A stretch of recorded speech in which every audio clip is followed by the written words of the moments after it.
Good afternoon. Today I'd like to talk about how Congress is defying the Constitution, actually breaking the law. I recently came across an interesting new website, www.foavc.org.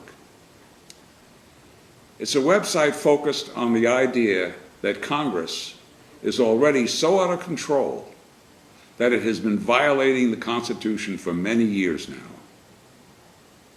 In what way? Let me explain. Article 5 of the Constitution, which sets out how the Constitution can be amended, says very clearly that, quote, the Congress, on the application of the legislatures of 2/3 of the states, shall call a convention for proposing amendments, unquote. There are no ifs, ands, or buts about that statement in the Constitution. It's as plain as the nose on your face.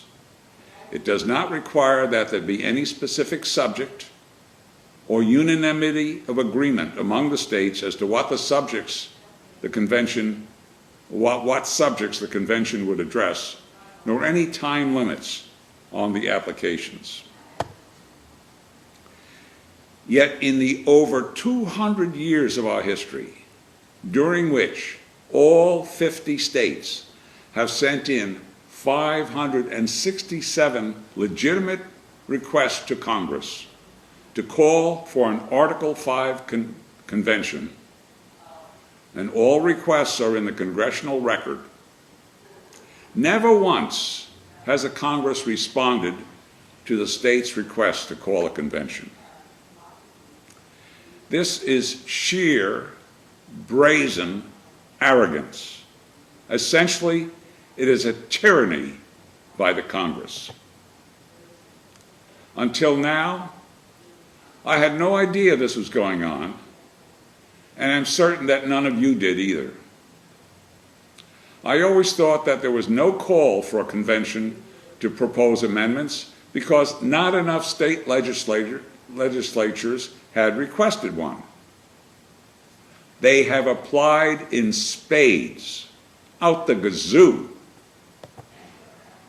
and Congress has ignored every single request. And I believe that the basic reason is that one of the most popular subjects for amendments is electoral reform. In other words, term limits for Congress.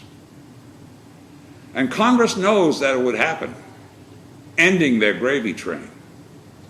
So they grimly stand pat, ignoring the states and defying the Constitution as long as they can get away with it. If Congress can ignore the Constitution on amendments, what's the next constitutional guarantee that it will ignore? Freedom of speech? Fair trial? Who knows? Well, one citizen, Bill Walker of Seattle, no relation, who is a co-founder of foavc.org, has taken it to the Ninth Circuit Court twice, where he lost on some technicality, and to the Supreme Court once in 2006, where he lost, which refused to hear the case on another technicality. Hopefully, Bill Walker is reorganizing for another run at the courts. But don't you agree that this is the best reason yet and proof that we badly need congressional term limits? I'm Nelson Lee Walker of TenureCorrupts.com.